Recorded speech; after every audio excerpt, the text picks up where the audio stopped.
Hello everyone, welcome to my YouTube channel. आज हम लोग पढ़ने वाले हैं class 8 chapter 2 part 1 the invisible world. बच्चों, ये चैप्टर शुरू होता है सेल से। किससे बच्चों? सेल। सेल जो है बच्चों, हमारी बॉडी का एक लिविंग ऑर्गेनिज्म का सबसे स्मॉलेस्ट पार्ट जो है वो क्या है बच्चों? सेल। क्या है? सेल। सेल की शुरुआत होने से पहले हमें कुछ चीजें जाननी चाहिए, जैसे कि बच्चों लेंस। क्या? लेंस। तो पहला सवाल यही है कि लेंस क्या होता है? क्या होता है? हाँ, व्हाट इज लेंस या एक्सप्लेन लेंस। तो आपके एनसीईआरटी बुक में लिखा हुआ है बच्चों, कांच का एक वक्रित टुकड़ा। पहला क्वेश्चन का आंसर है हिंदी वालों, कांच का एक वक्रित टुकड़ा छोटी वस्तुओं को बड़ा दिखा सकता है। यह कांच का टुकड़ा मसूर की दाल के दाने जैसे छोटी सी भी चीज को बहुत बड़ा करके दिखा सकता है। बेसिकली जो लेंस होता है यह बीच में मोटा और किनारों में पतला होता है। बीच में क्या होता है बच्चों? मोटा और किनारों में पतला होता है। So lens is a part of glass. Lens is a part of glass that is thick in the middle. That is thick in the middle and very good बेटा, thin at the edges means बेटा कि lens जो होता है वह बीच में मोटा होता है तथा आखिर में छोर पे पतला होता है। क्या होता है? छोरों पे पतला होता है। इसके बाद जो दूसरा क्वेश्चन आपको लिखना चाहिए वह है ऑर्गेनिज्म। जीव किसे कहते हैं? Organism. What is living? What is organism? What is all these things which are living either plant or animals, either plant or animals are called organism। वे सभी जीव या फिर वह पौधे हो या फिर जानवर हो, वह सभी चीजों को हम क्या कहते हैं? जीव। ठीक है, वह सभी जिंदा वस्तु, ठीक है, जैसे कि पौधे और जानवर, उनको हम साथ में क्या कहते हैं? जीव। क्या कहते हैं बेटा? जीव। इतना क्लियर है? तो आज का पहला क्वेश्चन क्या है? Explain lens. तो lens is a part of the mirror. Lens is the part of the mirror which is thick at the middle and thin at the edges. Thin at the edges. Second question है आपका, what is organism. क्या है बच्चों? What is? Moving to the next section जो कि है cell. क्या है बेटा? सेल। सबसे पहले हमें समझना होगा सेल क्या होता है। सेल क्या होता है? हाँ, सेल क्या? देखिए बेटा, सेल सबको लिखिए, पहले एक्सप्लेन सेल कीजिए। थर्ड क्वेश्चन लिखिए, एक्सप्लेन सेल। आंसर लिखिए बच्चों, cell is the functional and structural unit of life. Cell is the functional and structural unit of life. Hindi वाले बच्चे लिखेंगे, कोशिका जीवन की संरचनात्मक और कार्यात्मक इकाई है। क्या बेटा? संरचनात्मक और कार्यात्मक इकाई है। संरचनात्मक का मतलब क्या है? स्ट्रक्चर। जब आपका बॉडी बनता है, किसी भी लिविंग ऑर्गेनिज्म का क्या बनता है बच्चों? बॉडी बनता है, शुरुआत होती है, लाइफ का शुरुआत होता है, तो हमें सेल दिखता है। क्या दिखता है बच्चों? सेल। तो cell is the structurally and functional unit of life. कोशिका जीवन का संरचनात्मक और कार्यात्मक इकाई है। संरचनात्मक का मतलब है संरचना जब हो रही होगी। क्या हो रही होगी? संरचना। मतलब जब हमारा बॉडी बन रहा होगा, एक लिविंग ऑर्गेनिज्म का बॉडी बन रहा होगा। यहां तक क्लियर है? क्या होता है संरचनात्मक? तो मतलब अगर एक लिविंग बॉडी है, क्या बच्चों? एक लिविंग बॉडी है, मान लेते हैं ये हमारे एक लिविंग बॉडी, ठीक है, और अगर हम अपने बॉडी से एक पार्ट को काट लेते, क्या करते हैं? काट लेते। ये क्या है? हमारा ऑर्गन। क्या है? ऑर्गन। कौन सा ऑर्गन है बच्चे? स्किन। क्या? स्किन। इसको हम एक माइक्रोस्कोप के नीचे लेंस के नीचे लगा, क्या कर दिए। अब आप इसके अंदर कुछ बंडल्स देखिएगा, क्या देखिएगा बच्चों, बंडल्स, क्या देखिएगा,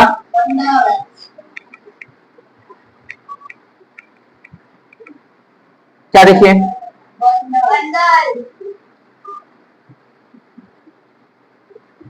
बंडल देखिए, क्या देखिए। इन बंडल्स को क्या कहते हैं बच्चा, टिश्यू, क्या कहेंगे, टिश्यू, क्या, उत्तक, क्या कहेंगे। और ये क्या था हमारा ऑर्गन, क्या था, ऑर्गन मतलब अंग, क्या, अंग। नहीं नहीं लिखना नहीं, बस आपको सेल लिखना, अभी समझ रहे हैं कि सेल है क्या, पहले कॉन्सेप्ट बनाते हैं फिर लिखना तो क्या है लिख ही लेंगे। तो पहले आपने दिया देखा, मेरा ऑर्गन देखा, ऑर्गन को हमने माइक्रोस्कोप पे डाला, जूम हुआ, क्या बच्चे, जूम हुआ, उसके अंदर जो हमें खुली आंख से नहीं दिख रहा, नेक्ड आई से नहीं दिख रहा, वो माइक्रोस्कोप में हमें दिखा, और वो क्या दिखा हमें, टिश्यू, क्या दिखा। अब टिश्यू के अंदर तो नहीं दिख रहा, क्या किए, टिश्यू के एक सेक्शन को, टिश्यू के एक सेक्शन को निकालकर फिर से हम इसको मैग्नीफाई किए, क्या किए, इसको फिर से, ये दिख रहा है ना, हमने इसको मैग्नीफाई किया, क्या है ये, उत्तक, टिश्यू, क्या है। तो हमने टिश्यू के अंदर कुछ डॉट डॉट डॉट डॉट देखा, क्या देखा बच्चों, ठीक है बच्चों, आप समझ जाएंगे, डॉट डॉट डॉट, एकदम भरा हुआ डॉट डॉट दिखा, हमें समझ में नहीं आया, हमने क्या किया, इस डॉट को, क्या किया, इस डॉट को फिर से माइक्रोस्कोप के अंदर डाल दिया, किसके अंदर डाला, माइक्रोस्कोप के अंदर। अब जो ये था सेल, क्या था बच्चों, मतलब आप देख सकते हैं ऑर्गन जो है वो किससे बना है, किससे बना है, टिश्यू से बना है, और ये हमारा टिश्यू है, ये किससे बना है। तो हम कह सकते हैं कि सबसे छोटा कौन है, सेल है, और सेल सेल सेल सेल मिलकर क्या बनाया बच्चा, टिश्यू, और बहुत सारे टिश्यूज मिलकर क्या बना दिया आपको, क्लियर है। तो cell together form the tissue and tissue form organ, क्या बनाता है, क्या ये बेसिक कॉन्सेप्ट समझ में आया। yes, इसी वजह से, क्योंकि देखिए ये सबसे छोटा है, तो जब संरचना होती है किसी चीज को हम बनाते हैं, ठीक है, तो हम क्या करते हैं कि सबसे छोटा पार्ट लेते हैं, क्या करते हैं बच्चों, सबसे छोटा पार्ट लेते हैं, तो हमारी सबसे छोटी इकाई क्या है, सेल। अच्छा, अब कार्यात्मक क्यों बोल रहा है कि कार्यात्मक इकाई, फंक्शनल यूनिट क्यों है। देखिए बच्चों, अपना हाथ मैं उठाया, इस पेन को उठाया, ये कौन काम कर रहा है, ऑर्गन, क्या काम कर रहा है, ऑर्गन कर रहा है। ऑर्गन किसका बना हुआ है, टिश्यू का, और टिश्यू किसका बना है। तो बेटा कहीं ना कहीं जो यहां पे ऑर्डर आ रहा होगा वो कहां से आ रहा होगा, सेल से आ रहा होगा, है ना। जैसे आप लोग ही गाड़ी चलाते हैं, रिमोट कंट्रोल, क्या चलता तो पहिया, व्हील्स चल रहे हैं चल रहे चल रहे, पर मेन किसके वजह से चल रहा है, बैटरी की वजह से, क्या, व्हाट इफ बैटरी ही निकाल दी, क्या वो चल पाएगा। उसी तरह हमारा बॉडी का संरचनात्मक तो है ही, बट अगर हम इसके अंदर सेल फंक्शन करना बंद कर दे, सेल फंक्शन करना तो क्या हम कोई काम कर पाएंगे। मतलब फंक्शन के लिए भी किसकी जरूरत है, हमें सेल की जरूरत है, और बनाने के लिए संरचना जो हुई है वो भी किसने किया है, इन्हीं वजह से सेल को हम क्या कहते हैं, structural and functional unit of life. Clear है बच्चों, यहां पर कॉन्सेप्ट क्लियर है, कोई डाउट है किसी को।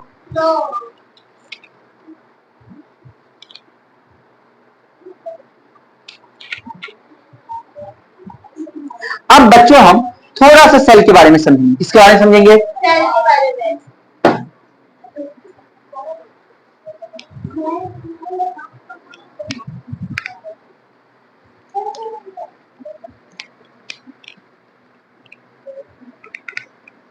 क्योंकि आप लोग अभी 8th में हैं, तो सेल बेसिकली आप लोगों की शुरुआत है वो 3 चीजों से किया गया। तो अगला क्वेश्चन जो लिखिएगा, what are the main part of cell, कोशिका के मुख्य अंगक का नाम बताएं, या मुख्य भाग का नाम बताएं, सेल। ठीक है बच्चों, आंसर लिखिएगा जो आपके बुक में है, there are 3 main part of the cell. कोशिका के 3 मुख्य भाग हैं। पहला नाम लिखिएगा बच्चों सेल मेम्ब्रेन। क्या है बच्चों? Cell membrane. Cell membrane. कोशिका झिल्ली। क्या बेटा? कोशिका झिल्ली। कोशिका, ठीक है बेटा। दूसरा नाम लिखिएगा न्यूक्लियस। क्या लिखिएगा? न्यूक्लियस। न्यूक्लियस। और तीसरा नाम लिखिएगा साइटो। क्या लिखिएगा? ठीक है।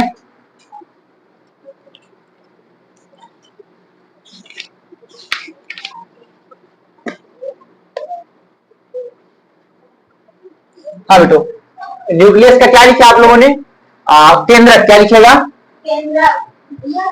केंद्रक। और साइटोप्लाज्म का लिखिएगा कोशिका द्रव्य। क्या लिखिएगा? कोशिका द्रव्य। तो ये 3 मेन पार्ट हैं जो आपको अभी सेल के टॉपिक में समझना है। सेल के टॉपिक में समझना है। तो बच्चों ये 3 पार्ट जो आपके मेन सिलेबस में है वो एक है सेल मेम्ब्रेन, न्यूक्लियस और साइटोप्लाज्म। इसे हम आगे पढ़ेंगे। कोशिका द्रव्य, केंद्रक और प्लाज्मा, कोशिका झिल्ली। ठीक है बच्चों। अगला जो हम लोग समझेंगे वो यही समझेंगे, right short note on sale membrane. कोशिका झिल्ली के बारे में बताएं।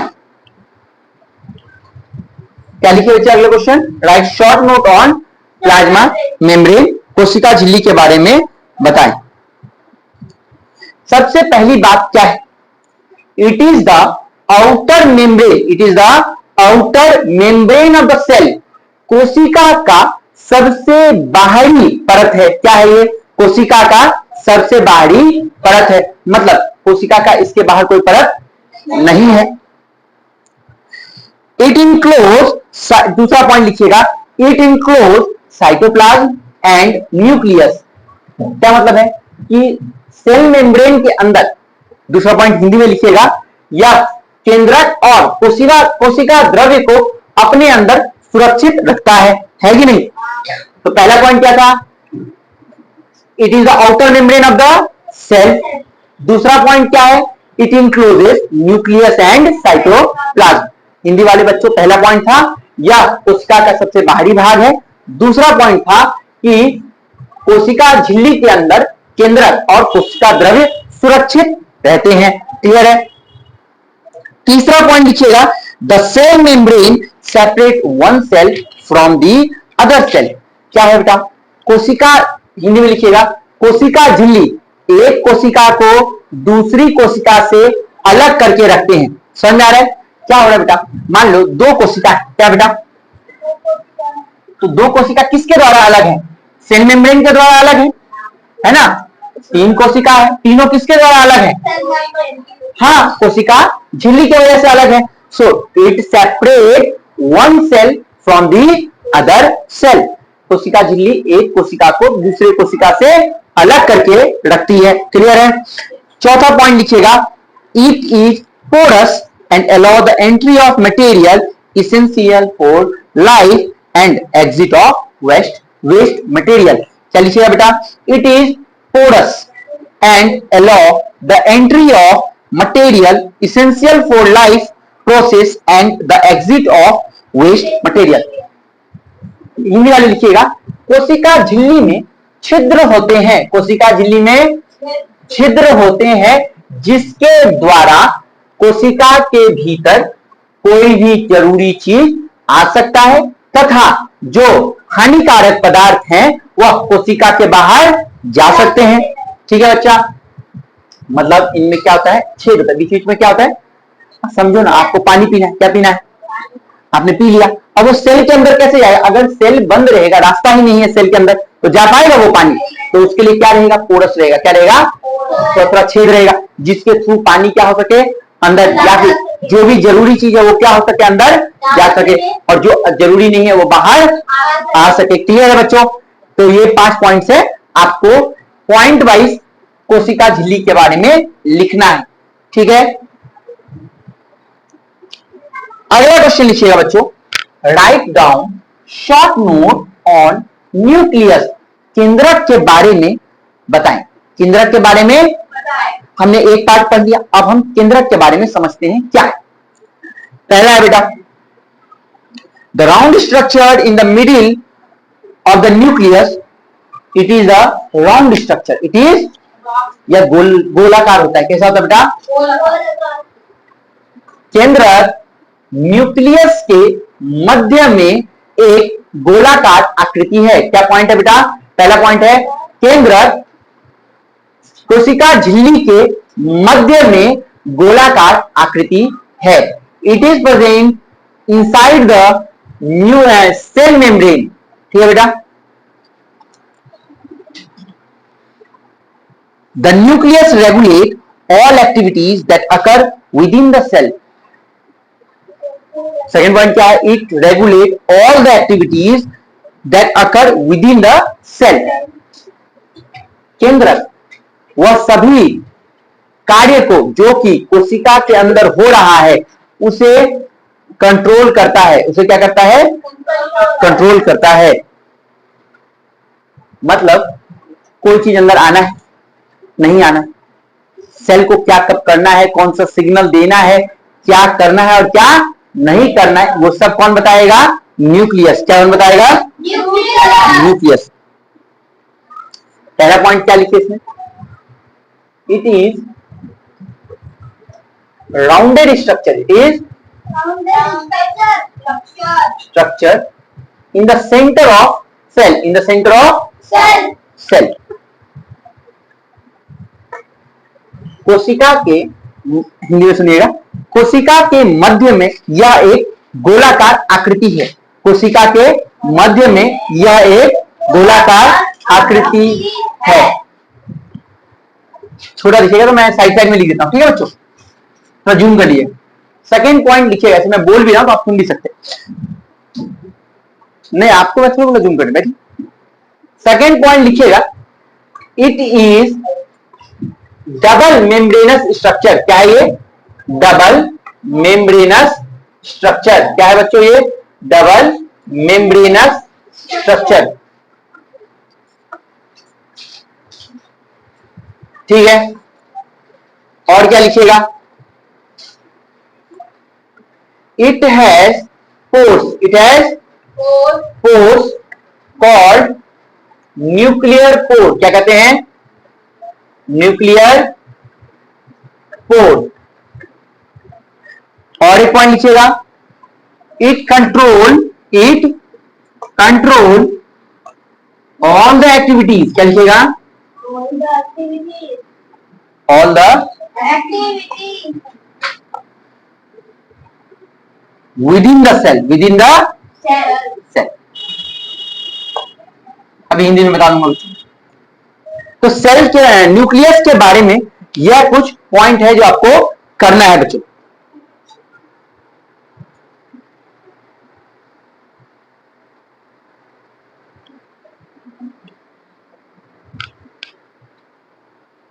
लिख ले तो बताइएगा। हिंदी वाले बच्चे लिखेंगे, यह एक गोलाकार आकृति है जो कि कोशिका के मध्य में होती है। अगला क्या है? It is double membranous structure. क्या है बच्चों?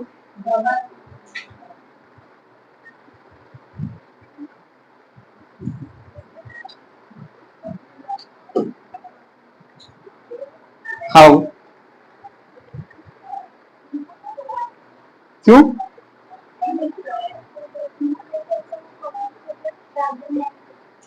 लिखिए बच्चा, सेकंड पॉइंट लिखिएगा, यह एक दोहरी झिल्लीदार संरचना है। क्या लिखिएगा? यह एक दोहरी झिल्लीदार संरचना है। क्या मतलब है कि न्यूक्लियस एक्चुअली में बेटा ऐसा होता है, इसमें दो परत होते हैं। कितने होते हैं? दो। इसीलिए क्या कहते हैं? दोहरा। क्या? दोहरा झिल्लीदार संरचना। क्या है? दोहरा झिल्लीदार संरचना। क्या है बच्चों? दोहरा झिल्लीदार संरचना। यही न्यूक्लियस। समझा ना? दो लेयर है। क्या है बेटा? दो लेयर। अगला क्या लिखा? It has pores, it has pores called nuclear pore. क्या कहते हैं इसको? मतलब इसमें छिद्र है। क्या है बच्चों? उस छिद्र को क्या कहते हैं? केंद्रक छिद्र। क्या कहते हैं बेटा? ठीक है बेटा, इसके अंदर क्या है? छिद्र। जैसे बेटा न्यूक्लियस में अंदर आने के लिए कुछ तो इंपॉर्टेंट पॉइंट्स होने चाहिए जहां से वो अंदर जा सके, उसी तरह इसमें अंदर जाने के लिए भी क्या है? Nuclear pores. क्या है बेटा? तो ये जो छिद्र है उसको क्या कहते हैं? केंद्रक छिद्र। क्या कहते हैं बेटा? क्लियर है? न्यूक्लियर पोर्ट क्या है बेटा? क्लियर है? याद रखिए। हाँ, अगला क्या बेटा पढ़िएगा? इट कंट्रोल, बोलिए।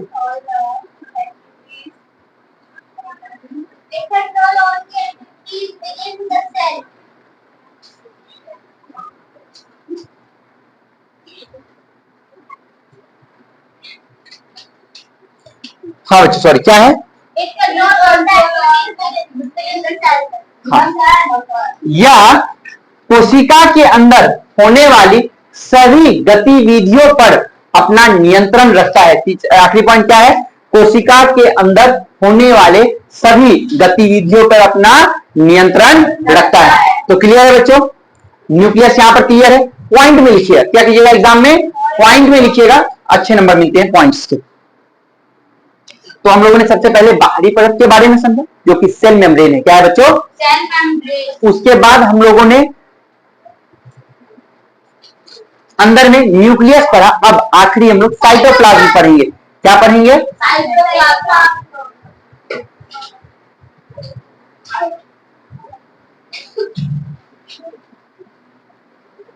कोशिका द्रव्य। क्या बेटा?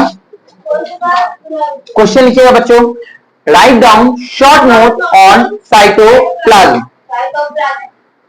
और हिंदी वाले बच्चे लिखेंगे कोशिका द्रव्य के बारे में बताएं।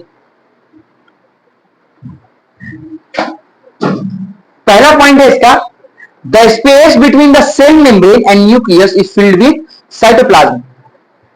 केंद्रक और कोशिका झिल्ली, केंद्रक और कोशिका झिल्ली के बीच का जगह को हम क्या कहते हैं? जो बीच के जगह नहीं बेटा, बीच के जगह में जो स्पेस है वह कोशिका द्रव्य के द्वारा भरा जाता है। कोशिका द्रव्य के द्वारा, ठीक है? मतलब इसके बीच में जो लिक्विड सा दिखेगा, क्या दिखेगा? वो क्या है? कोशिका द्रव्य। द्रव्य समझते हैं? लिक्विड जैसा। कैसा? लिक्विड जैसा। सेकेंड पॉइंट क्या है? Cytoplasm contain other component of the cell. तो बेटा सेल में ये तो आपके तीन इंपॉर्टेंट पार्ट है। क्या बेटा? ये तीन इंपॉर्टेंट पार्ट। इसके अलावा भी पार्ट्स हैं, वो सब कहां पाए जाते हैं? साइटोप्लाज्म में। आगे आप पढ़िएगा, माइटोकॉन्ड्रिया होता है बेटा, क्लोरोप्लास्ट होता है बेटा, राइबोसोम होता है, बहुत कुछ होता है जो कि कहां पे पाया जाता है? साइटोप्लाज्म, कोशिका द्रव्य में। कोशिका झिल्ली तो बाहर है बच्चे, कोशिका द्रव्य के अंदर कहां पाया जाता है? तीसरा पॉइंट लिखिएगा, carbohydrate, protein, fat and mineral are also present in cytoplasm. ठीक है बेटा? कार्बोहाइड्रेट है ना, प्रोटीन और हाँ बेटा ठीक है, मुझे बोलने दीजिए। ठीक है, कार्बोहाइड्रेट, वसा, प्रोटीन यह भी कोशिका द्रव्य के अंदर ही पाया जाता है। तो इतना था बेटा साइटोप्लाज्म। एक पॉइंट और लिखिएगा, it is the jelly like substance. Jelly like substance या जेली के तरह द्रव्य होता है। कैसा द्रव्य होता है? जेली के तरह द्रव्य होता है। क्लियर है बच्चों?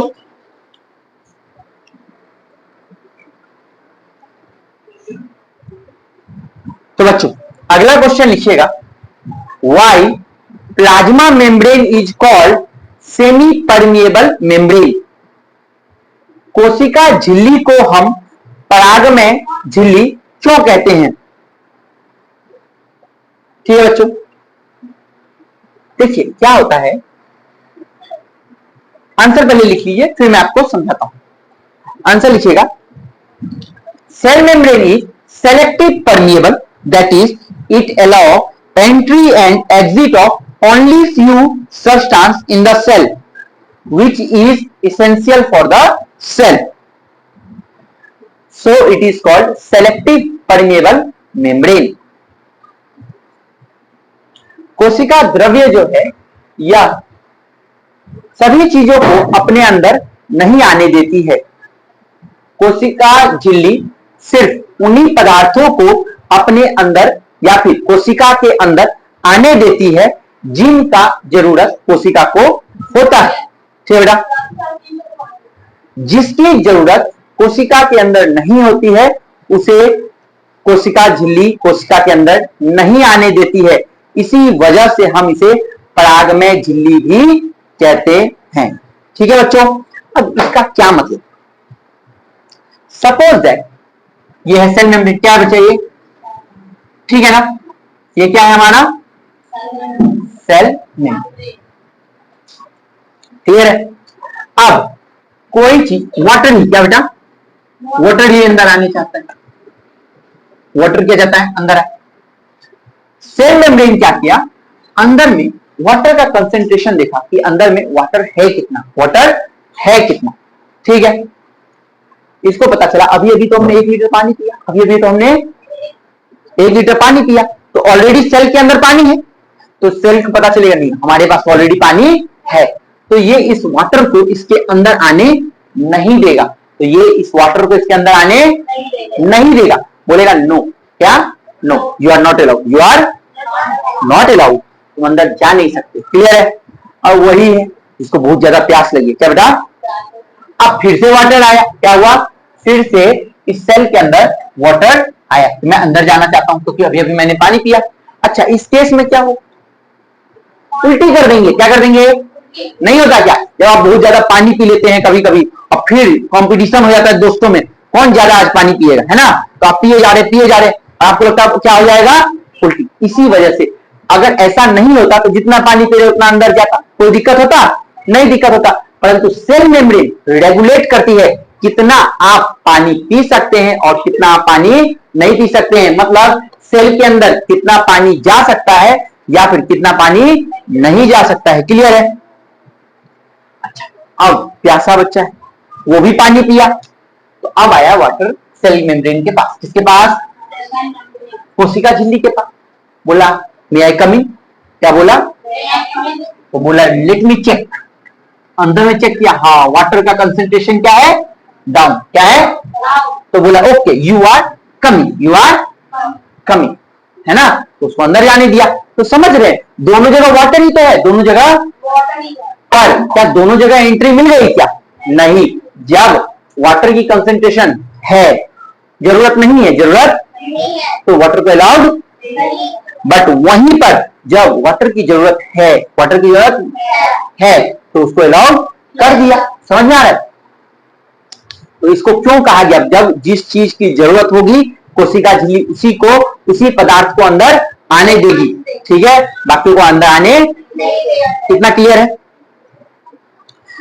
बेटा। अभी जो हम लोग पढ़ रहे हैं जनरल पढ़ रहे हैं, कोशिका क्या पढ़े, अब यह आज का आखिरी टॉपिक होगा कि पादप कोशिका और जंतु कोशिका में अंतर क्या होगा, पादप कोशिका और जंतु कोशिका में अंतर, मतलब write down difference between plant cell and animal cell.